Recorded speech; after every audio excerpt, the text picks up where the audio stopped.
Thanks for joining everybody for another edition of Ask Us Anything with Andy and I. We're excited to give you some company updates and some resources and answer any questions you might have at the end. If you do have any questions and you're joining from Zoom or Facebook or YouTube, feel free to put them in the Q&A box or the chat box, whatever you're watching on, and we will get to them either as we go through or at the end when we have dedicated Q&A. Without further ado, Andy, do you want to kick us off on some product updates? Yeah, sure. So first thing is SSO to talk about. This just came out in our newsletter today. It is going into early access December 5th. Now, we promise that's coming to both the core and the team plan, and it is. When it comes out December 5th, it will be in early access. The only limiting aspect to it that's not available yet is mobile support. So if you access the Syncro web app through a mobile browser, it will work fine. The native mobile app will not. Once that functionality is completed, then it will come out of early access. But anybody wanting to use it before then, it's going to be in everybody's Syncro instance prior. Starting December 5th, just go in your admin settings and you'll be able to turn it on. And then let me share my screen for the rest. Everything else I'm going to show you is live today. Can you turn on sharing, Ian? Yeah.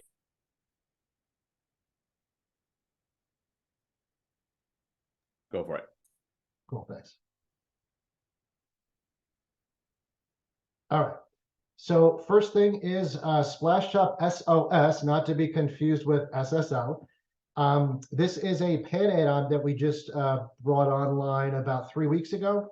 And it's pretty simple. This is for attended ad hoc sessions, meaning the end user does not need the Syncro agent installed. They don't need the full-blown Splashtop agent installed. This is for single-use sessions. If you go in the App Center of your Syncro instance and look for Splashtop SOS, this is what you're going to see. It's a $18 a month fee per technician, and you can turn it on or off for any technician at any time. And once it's enabled, what you'll see is a new setting in this new menu here that says Splashtop SOS session. Once you engage this is where you're going to send your end user, and you can copy the link and send it off in an email or a ticket if you wanted to. It's a one-time run executable. It's not a full installable file, and it will pop up a 9-digit code that they'll give you. You enter it in here, and you'll just start your session. And from there, it will behave exactly like regular Splashtop sessions do. If you reboot the session, it will automatically reconnect. The only difference is that this is for a one-time use session. So if the end user ends the session or you end the session, that code will die, and you'll have to basically start a new session from there. This is now available in all Syncro accounts. Next is this applied policy report. Folks have been asking for this for a long time. Basically, what this will do is use cases, hey, I tried to delete a policy that I was finished with, and it said I couldn't because it existed in some assets policy, but I don't know exactly where it was. So this will now let you filter by a customer, by a saved asset search, and then you can select a single policy.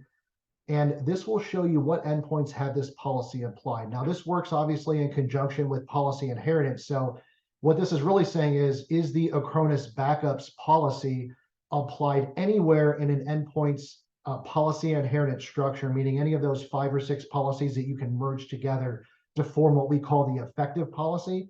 So I found 2. So I could go to each one of these and quick link over to them and remove this policy if it's something I no longer wanted to use anymore. So this is, again, available to all Syncro accounts. Next, this has been asked for quite a while also. We get a lot of intake to support from folks saying, hey, can I get old Syncro invoices, or I can't find my previous Syncro invoice history. So we added this into the platform. If you go in your admin settings and then you go in the account profile here, we added this subscription invoices button. And when you click it, this is going to be like full insight into all of your payments. Now, this is Syncro's invoices to you, the MSP, not your invoices to your customers. It's going to show you what plan you're on, how many users, what you're paying, when it renews. Full list of your invoices down here at the bottom with buttons to download those if you want PDF versions of them. You can change your billing information here if need be, and also if you need to change the email that these are going to go to, you can do that here as well. And then last thing from my end is this came out of our community-driven development track. Super good suggestion. This is our vulnerable systems report. And what this does is it shows you every endpoint that's missing patches. And then you can go in and filter it by customer or remove stale assets or even say, hey, I just want to see critical updates. What it couldn't do was take a subset of your fleet and say, I only care about these in this moment in time. And the ask was, look, I set text to make sure that all my servers have critical updates. This is something that we check frequently. We check much less frequently for our workstations. So you had to really sift through this to find your servers specifically, especially if they weren't named something with server in there. You didn't exactly know what they were. So we added this saved asset search here. So now it's pretty easy just to pop your servers and filter this list accordingly. So this too is now available to all Syncro accounts. And Ian, I think you've got one more to go over, right? Yep, I have one more. So we sent out an email about this, I want to say yesterday, but I'm excited to announce a new partnership and integration with Comet Backup. So obviously we already have a Cronus, but now you can use Comet as well if you want. If you go to the app card in the App Center, you can provision a Comet account, and that will basically send you an email, and then you can log in and start provisioning Comet for your clients. This is billed through Syncro.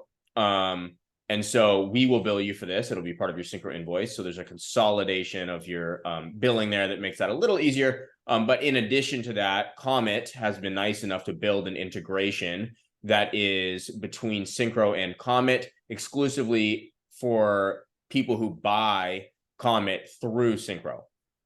So if you're buying Comet through us, you get an integration. And what that integration does is here, and I'm going to share this knowledge base article that is now live in the chat. It basically creates RMM alerts for any issues that are found, for example, for failed backups, things like that. And that's configured on the Comet side in your Comet server. And so it can create RMM alerts for anything you should know about.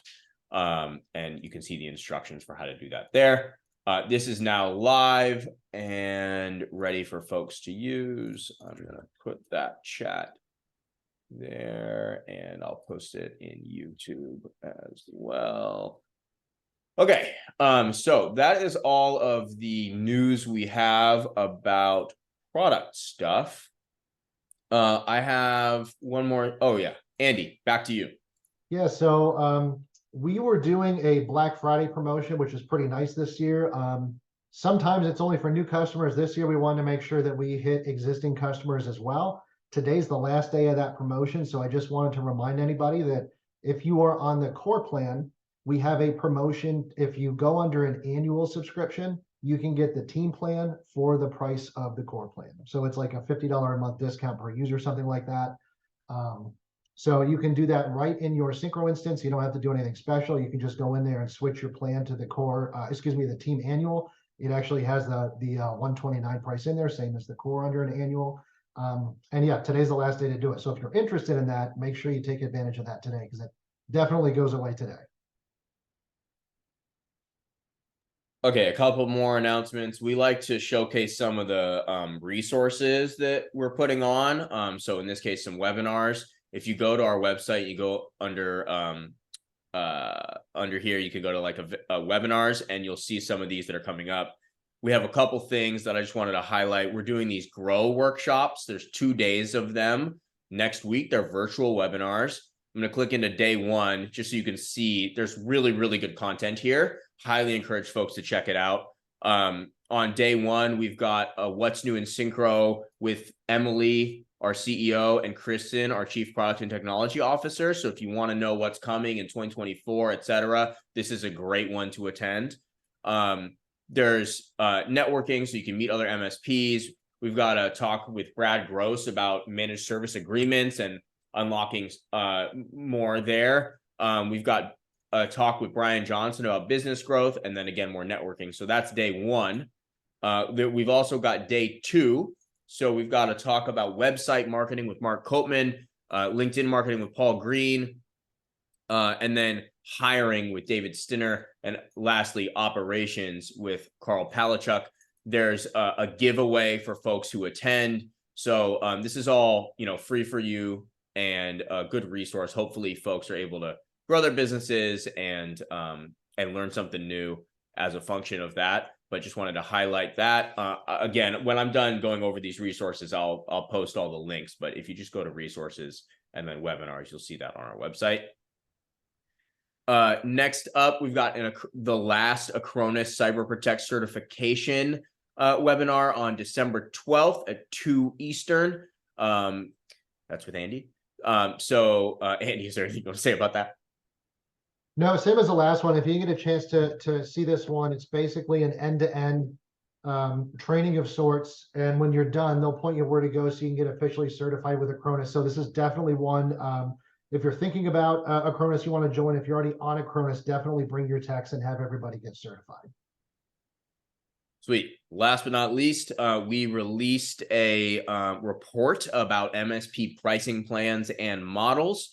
So if you're wondering, am I price too low? Am I price too high? Well, what are other people doing in terms of their pricing strategies? This is a free report you can check out, and you can just go to the website. So now that we've made it through all of these things, I'll post the links to all of these. Hopefully they're helpful for folks. Yeah, I think you guys will like this pricing plan, Doc. There's a lot of data in this, and I get asked this constantly by folks. So I think people are going to like what they see here. A lot of data. Yep. And that is the end of our announcements. So the rest of the time we have reserved for Q&A. Andy, do you want to take some stuff while I post these links? Yep. Ricardo from LinkedIn is asking, will Syncro develop an app for Windows? Ricardo, I'm going to assume you mean maybe like an actual Windows app for a technician. If that's what you mean, no. It'll just be accessible through the web app like it is today. It's a little bit easier to manage that way. But if there's something specific you'd like to see in a Windows app that you're not seeing in your web app, let me know. Let's see. Daniel's asking, if you subscribe to the team plan, can you fall back to the core plan later? Yeah, and if you're monthly, you can go back and forth between one and the other, and it will let you know if there's functionality that you're going to lose access to. It'll let you know specifically what that is prior to making that change. Nathan says, as an Aussie user, love the timing of these webinars we can actually partake in. Yeah, we definitely took that into consideration when we were timing these. Glad you can make it, Nathan. All right, Ian's dumping the links into the chat. So if you guys check the Zoom chat, all the links to all those resources are he's putting them out there. I'm going to skip the first one, Ian, because I know that's probably for you. Yeah. Craig's asking, what if I already paid for our yearly plan? Craig, just email me directly if we can see if there's something we can do for you there. It's andy@syncromsp.com. Manuel, same thing as well. Same answer to you. I can take this first one about the licensing. Yeah, perfect. So Jake is asking, has the license reporting for the Syncro team plan, I'm assuming in Azure AD, been fixed to correctly report on advanced license types like Exchange Online, Teams calling, etc.?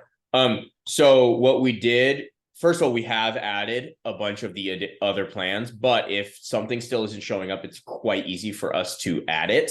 What we need is for you to basically tell us like which contact it's not syncing the license for, and we can then go do a lookup in our audit logs and find out what license they have, and we can basically get it put into the dropdown for you. And we only have to do it once per type of license. So if you're seeing something not show up properly, just email us and let us know that it's not showing up properly, and our product team can work on getting that added. It's quite easy now.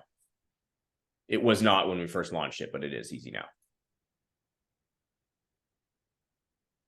Let's see. Havana is asking, are there any plans to allow the addition of ticket tags during ticket creation? That's supported today in the team plan. So basically in the team plan, you have the ability to run a ticket automation when a ticket is created, and you can add tags to it there based on whatever criteria you want. So that is something that you can do today. Kim's asking, I'm pretty new to Syncro. I was hoping there was a way to track time without creating a ticket. There's not. Can you give me an example, Kim? Normally, the best practice would be to, even if it's just internal time, like I have a tech working on the script or whatever, it's normally a best practice to have everything logged into tickets, even if it's not going to be billable time, because all the reporting will work around that as well. So let me know what you're thinking there, but I probably would suggest doing a ticket.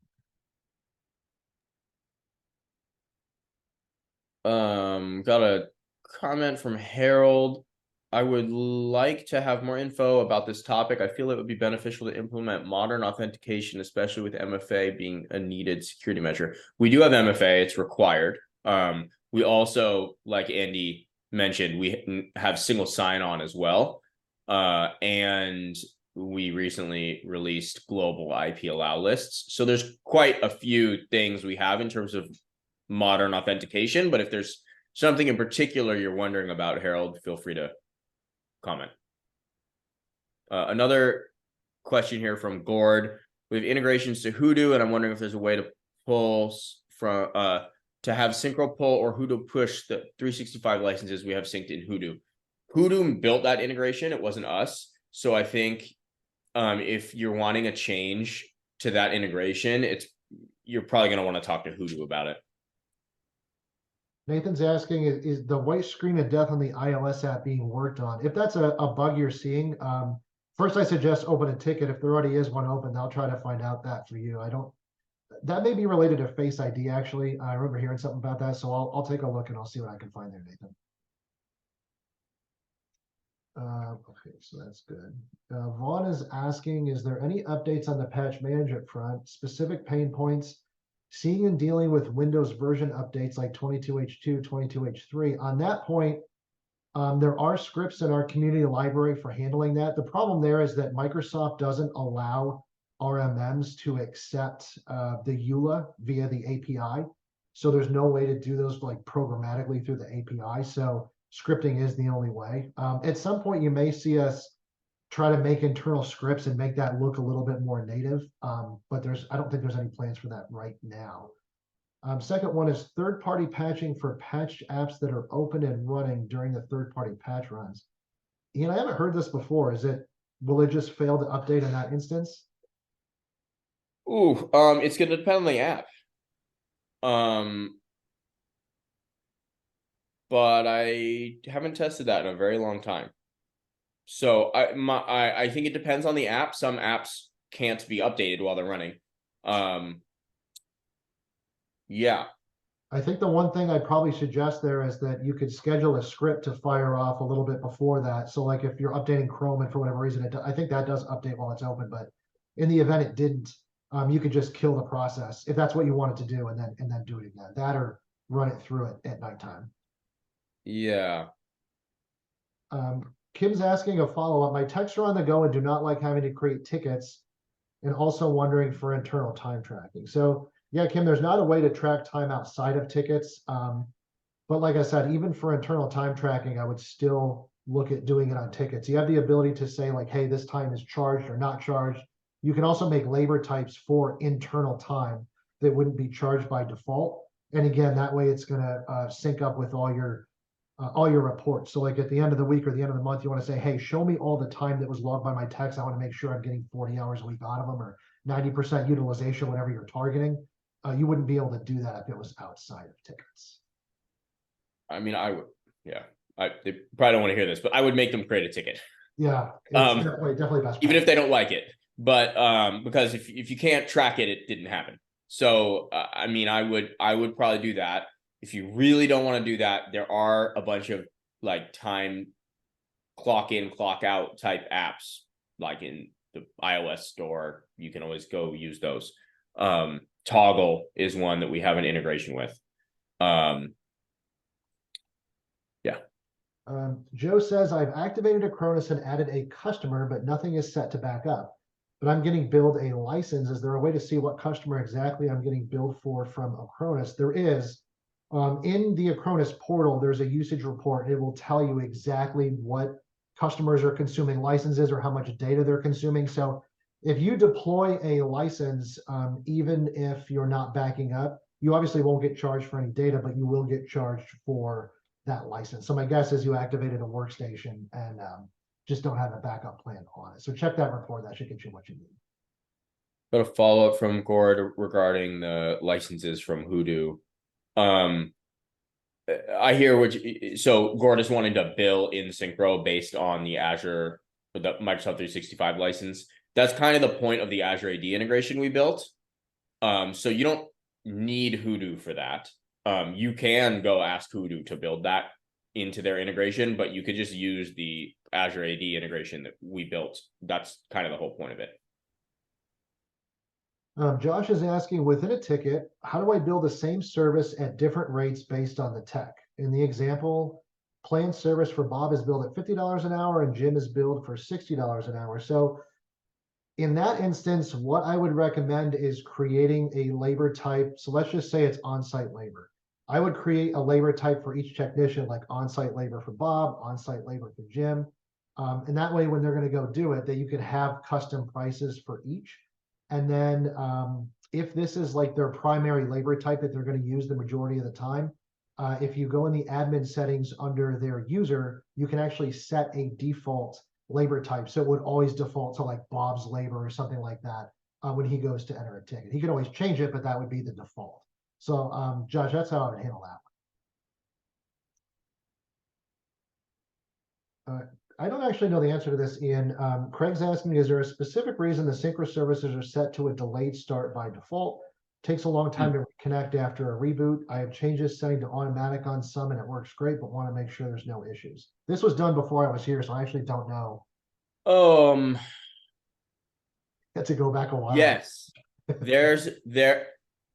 I have to go way back in my brain to like 2015. There are reasons. I'm blanking a little bit on the exact reason. Most apps in general have a delayed start. It's just a matter of what order they go in and how long the delay is. If I recall, there were some issues with like antiviruses. If you started too early, some processes would get killed. And I think we wanted to wait till all the other applications had loaded so that when we run the sync, it actually pulls all the processes and things like that. But it's been a long time. So I don't remember exactly. I could ask Garrett. He would know. Yeah, for sure. Okay. An anonymous user says, in regards to adding time to a ticket, rather than setting a time window that you worked on an issue in the time log, is there a way to add the amount of time worked, like 75 minutes? So let me share my screen here. I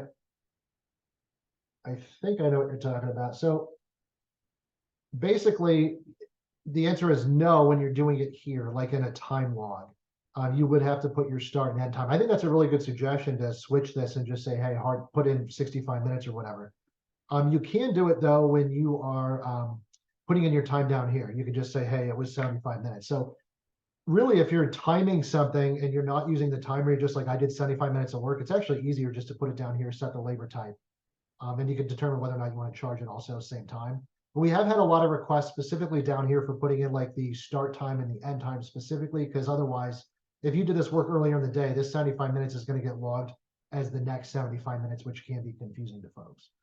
But yeah, if you're doing it here, unfortunately, no, but I will raise that internally. I think that's a good suggestion.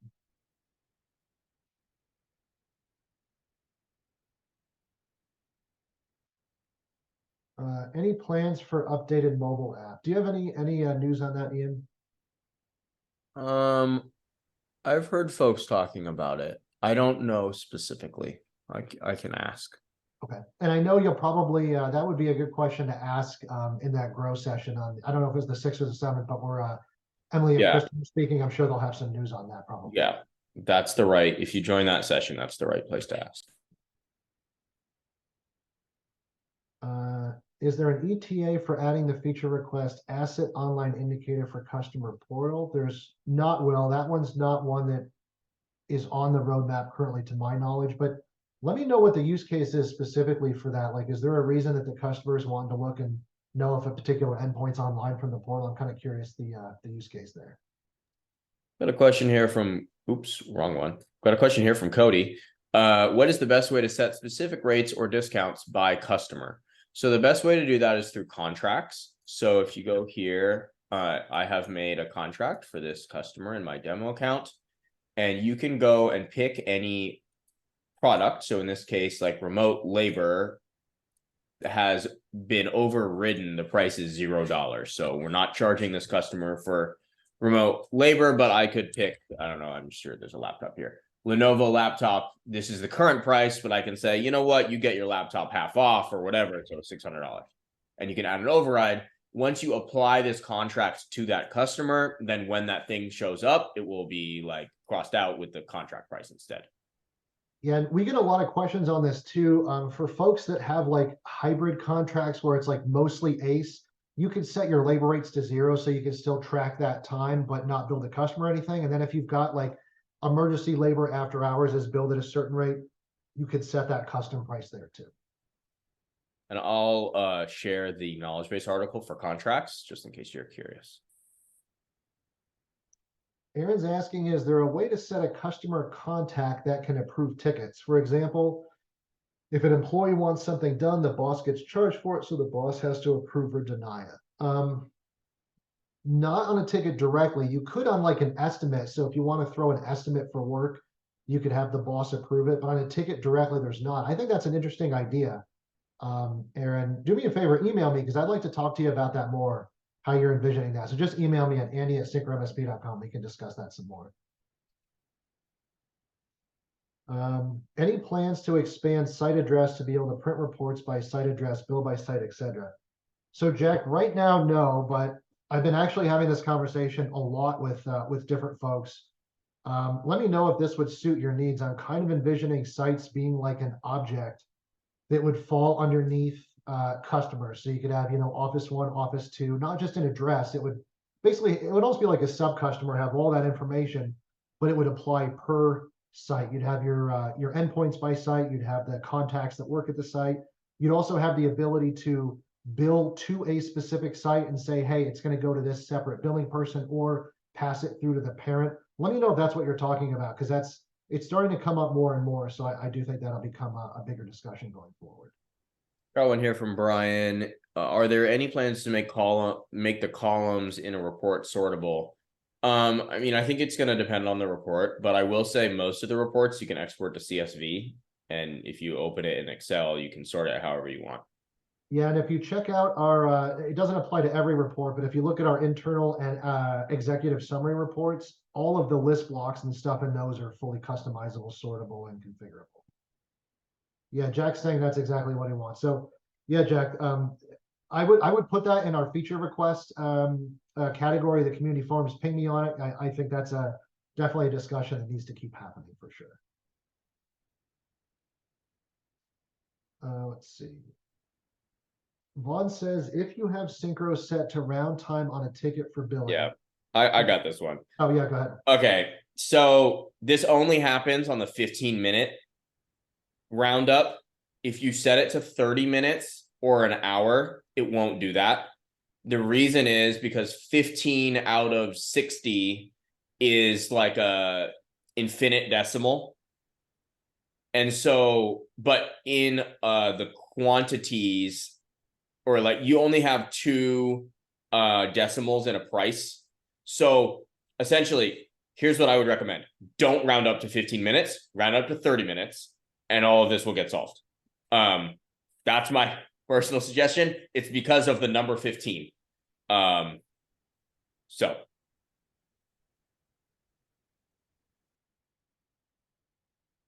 And then Ian, or is there anything else in the Facebook or YouTube? I'm not seeing those. I don't think so. All right. All right, we're going to give it a couple more minutes. We're running low on questions. If you folks got more, now's the time to ask them. Did you get this one from Josh? We did. did. I accidentally click answer live? Yep, that's why it's still there. Right. Joe's asking, is there a way to get a report for tech remote sessions? There is 2 ways to do that, I believe. Give me a second here. Pull up my screen. On executive summary reports, let's see. I believe there is a block for this. Let's see.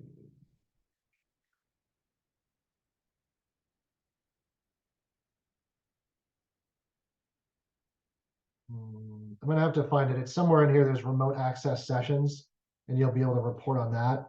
And then the other place is also in reports. The Activity? asset activity audit. Yeah, you can go in Yeah. there and let's see, asset activity audit.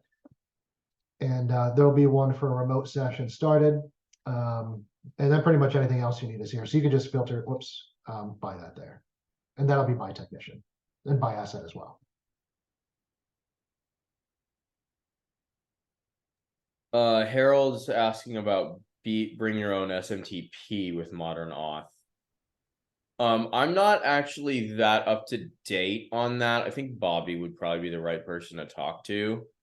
If you want to email Andy, maybe Andy can CC Bobby into that. Yeah, and I just saw stuff getting kicked around about that recently about putting OAuth and other stuff in there. So yeah, shoot me an email and I'll try to get some more information for you. Yeah. Elliot says, oh, where was anonymous attendee says, where was the subscription invoice button for Syncro? It's in the account profile page in admin. Yep. So if you go into the admin page and then click account profile, you'll see it. It's like top right.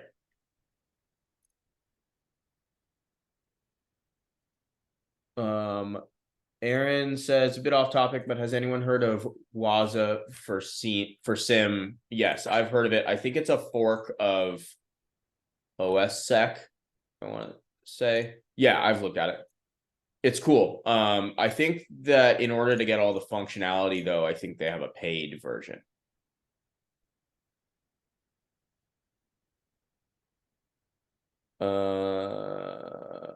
Christian says, can you do a quick run through on prepaid labor? Yep. So second. All right. So there's a KB. Ian, can you find the KB and throw it in the chat? Cool.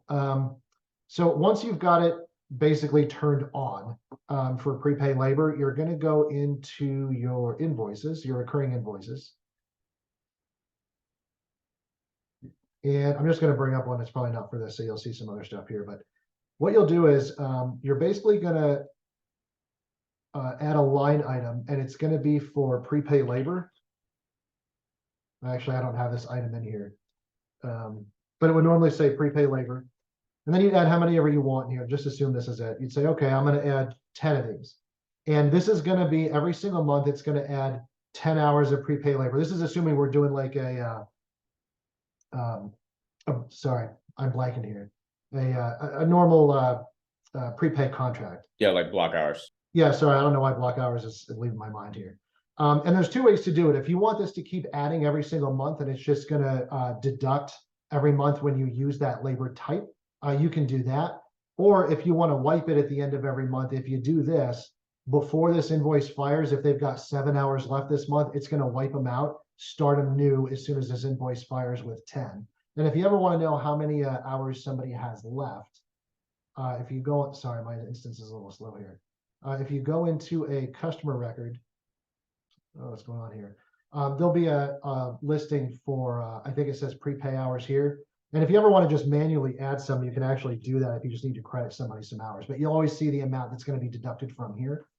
And then the only other thing that you might want to do is in your contract, a lot of times for those type of contracts, you're going to have it say, okay, you get 10 hours a month. And even though our normal rate is $100 for labor, anything that you go over that 10 in a month is going to get billed at 50. That goes back to what Ian was showing you, where you go in the contract and you say your labor type is $50. As you run through your prepay, it's going to override it to 0. If that runs out in any given month and they go over that, it'll start billing at that $50 rate. Let me know if you have any questions off that, but that's kind of the gist of how that runs.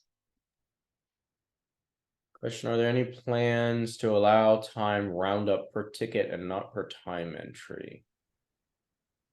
I've never heard anyone ask for that. I haven't either. I think as of today, probably not. I will say the one thing that we are just kicking around internally, not that specifically, but it was being able to say different labor types round up differently. So right now it's like a global roundup, but you may, like as an example, if you say, okay, everybody that does an on-site service, you have to bill for a minimum of an hour. So you go there 30 minutes, would automatically round to an hour. But if you're doing remote support, you might want to round that up to 5 minutes.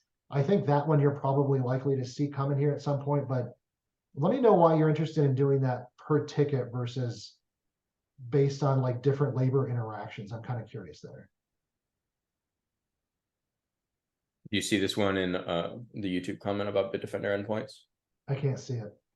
Currently my Bitdefender endpoints run me $510 a month. For $550 to get to the next pricing tier, so I could pay $40 more per month for that pricing. I need to add 100, whatever. Long story short, email Andy about your Bitdefender pricing. Yeah, we'll get you started.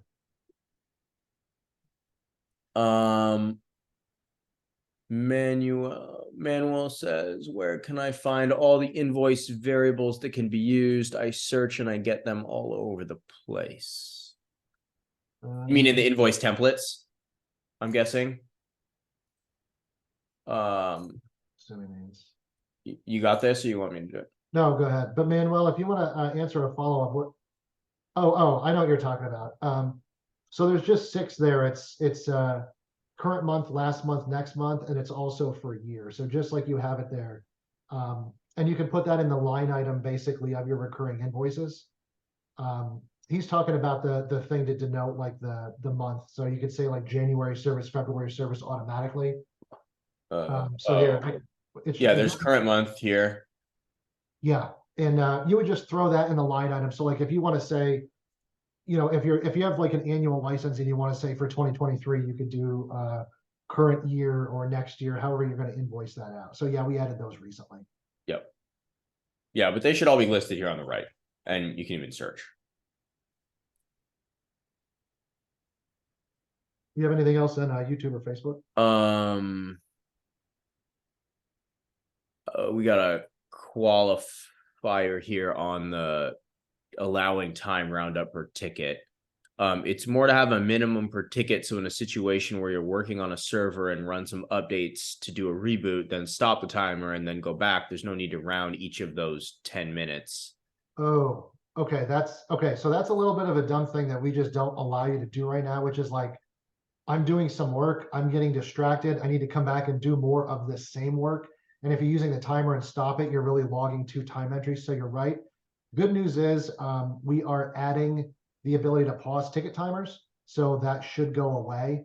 And normally when you've got active timers, it'll appear at the top so you can see a list of active timers. You'll now also be able to see a list of pause timers so you don't forget to ever bill them. That should be out by the end of the year. I actually think it's like a couple weeks away. And that's being discussed right now. So yeah, I think that will solve that for you, hopefully. But yeah, unfortunately, right now it will round up twice, which I understand why you were asking that now. I just stopped a timer on this demo account that's 7,753 hours. So you can round that up. Joe's saying, I just went to switch from core to team and it says team is 2148. Joe, if you look at the you're going to want to switch to team annual. That's what the promo is for, not team monthly. So it should be 129 times 12, which I think is what, 1548? Yeah.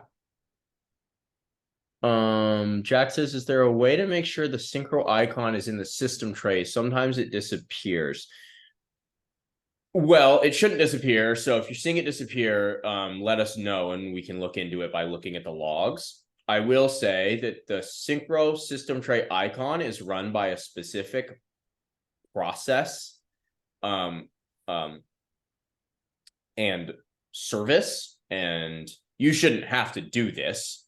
They should just, again, you should just submit a ticket. But oftentimes restarting that service will help. But sorry, I just got a quick note. I'm going to throw this in the chat. Hannah, our director of partner success, just reminded me, I just threw the link in there. There is implementation webinars that you all can sign up for. So for the folks asking about the right way to set up like your billing or block hour contracts, thank you, I can remember that term all of a sudden. However you want to set it up, all of that stuff is going to be included in there. So if anyone just needs a refresher, you've got a new tech you want to send through there, whatever it is, that's now available to folks. So I threw the link up there in the chat. Anonymous user saying, oh, that was the same one. Okay. Cody says, is there a pre-built report for ticket work summary filtered by customer with each ticket time spent description? I think there's a couple different ways to do that. Cody, one thing you can do is, if you're looking for a specific customer, you could do an internal summary report or internal report builder. Look for the list block. You could throw tickets in there, put it to a specific customer or a specific save search. And then there is a, I think it's time by, let's see, time by technician. Yeah. And let me share my screen here so you can see what I'm seeing. And I'm pretty sure it's this here. So I'm the only one on here that has anything within this time frame. This will be like a link back to the ticket, the notes on the ticket. You can even, it's kind of cool if you have an approved post process that you're running and you're using this report to do it. You can actually charge time if it wasn't billed for any reason, or you can also uncharge it if it's not applicable. So this is another one that you could do, depending on what you're looking for. Let's see. Okay, Joe, if there's an issue with that, just I just checked my instance too, and it's showing the right price for me. So just shoot me an email, Andy@syncromsp.com, and I'll get you sorted on the promo piece. Question. Any plans to add the ticket description, not the title, to be up on the top of a ticket and not all the way at the bottom as the first note on a ticket? Not to my knowledge, but I haven't really heard many. I think the issue is you can submit tickets in many ways, so that could be quite long. Anyway, but Yeah. I think if you want to, that's probably a good one to put in the community forums. For sure. And I think the one thing that's getting kicked around is that there's a lot of data that you look at before you actually see the ticket comments, and the first comment being all the way at the bottom. Mm-hmm. So I do understand what you're asking for. It would be nice if there was a way to kind of highlight that, especially when I know some of the descriptions you guys get sucked from customers when it comes in. It's like not descriptive at all, doesn't have anything to do with what they're talking about. So I totally understand what you're asking for. It's a good suggestion. Yep. Is there a way to allow customers to add ticket severity to the system tray form? Say that again? Is there a way to allow customers to add ticket severity to the system tray form? Oh, no, you can basically set, like if you have you can have multiple forms on there and you can set the ticket criteria on the back end of the policy. There's not a way to say they can set the severity per se, at least not as of today. So yeah, if you want to see that, throw that into the feature request section of our community forum. Vaughn's asking ability to manually pin ticket comments. Yeah, so funny story on this one. We do this thing every year called Octacon, and every year we invite a couple customers on. It's like this week-long thing at Syncro, kind of like a virtual get-together. And this year we are like eating these gross candies and doing these different things with some MSPs while we were interviewing them. And so as a thank you, we gave folks a couple, like the go build your own quality of life type feature.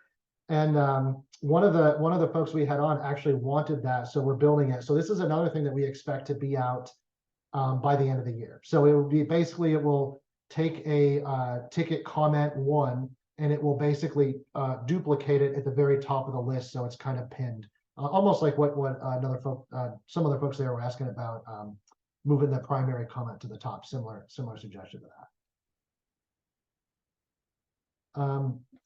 Tristan's asking, and Ian, this goes back a long time, so I don't know this one per se, but any plans to allow update if present to custom apps and third-party patch management? I like it's asked. It's a technical limitation. How do I explain? We use Chocolatey as the backend to do the third-party patching, and Chocolatey can't tell if you have an app installed or not. So we had to build regular expressions into the third-party patching engine to tell if the app is installed or not. So what we could do is we could give you the ability to specify a regular expression to determine if the app is installed, but you'd have to do that. And I will say, as a person with a background in computer engineering, most people have a lot of trouble with regular expressions. So it is not, we could theoretically do that. I anticipate that it would be a very heavy burden for our support team. But we could maybe do simple ones like if the text contains and basically abstract the regular expression, but there's still going to be there's just a lot of edge cases. For example, a lot in the installed application name, a lot of them will say like, I'm going to just pick on a random thing, Foxit Reader 4.2.1 or whatever, right? So it's not, it's going to be a different installed application name depending on the version. So there's, I don't know, there's a lot of gotchas in there that make it a little complicated. So for the ones where we have update if present, we have put in a regular expression for you, essentially. However, to Tristan's question here, yes, you can request for common apps to be added to the list, and that's easier for us to do. So go ahead and yeah, you're welcome to do that. Submit on the community forums, and those are easier for us to add. Craig's asking if the session, if chat sessions are fully encrypted. So if a user needs a new password, could I chat it to them? That's a good question. I actually don't know the answer to that. I'll find out, Craig. I will say though that chat sessions are archived, and other techs, if they have rights, would be able to see the contents of those chat sessions. So if it's something that's like for their eyes only, it's probably better getting texted or calling or something like that. But I'll find out if it's end-to-end encrypted. That's a good question. I don't know. I mean, it just depends on what you mean by fully encrypted. Like the database is encrypted at rest. It's encrypted over SSL, but it's like it's not encrypted in the way that Password Vault is encrypted. So I would agree with Andy. I think if you're gonna do something sensitive there, a secret manager is a better tool to use. I'm out on the Zoom questions. But do you have anything else on YouTube? Yeah. Is there a way to set that SMS does not send an SMS when opening a new ticket by default if you have SMS enabled for that customer? Like I don't think so. I think it would behave the same way that email does, where if you open a ticket and you have it set to email the initial issue by default, it would send out via SMS if it's enabled. Well, it depends how you open the ticket, I think. If you open the ticket in Syncro in the UI, like you're the one opening the ticket, I think you can uncheck the box. But I think if the customer's opening the ticket, that's different. But I think I'm not 100% sure. But if you want to ask a follow-up there, I assume you mean there's just some that you don't want to happen, or maybe you don't want to go into a specific customer. What's the exact thing you're trying to solve there?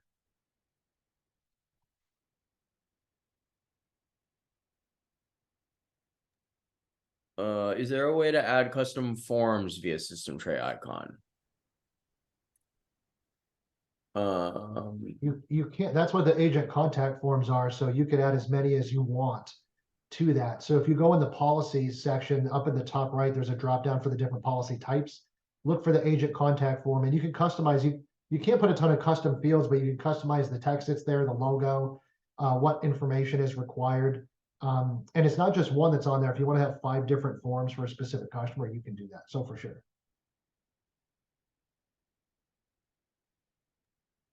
Okay, I think we're good. Thanks everybody for all the questions. I just want to reiterate, Andy, do you want to just say again the what Hana sent you? Because we're getting a lot of questions. I think it would be answered by, by that. Yeah, so we're running regular implementation webinars that you can sign up for, and we put the link in the chat. And this is, again, if you've got new texts that come on that you need to run through something, or you need a refresher, or just like this where you need an outlet just to ask a question and have somebody run it through specifically like to your specific need. This is a great way to get that done. So you can just register for these right on our website. Yep. Cool. Well, thanks everybody. These are always a lot of fun, and really appreciate everybody joining, and have a good rest of your day. Thanks everybody.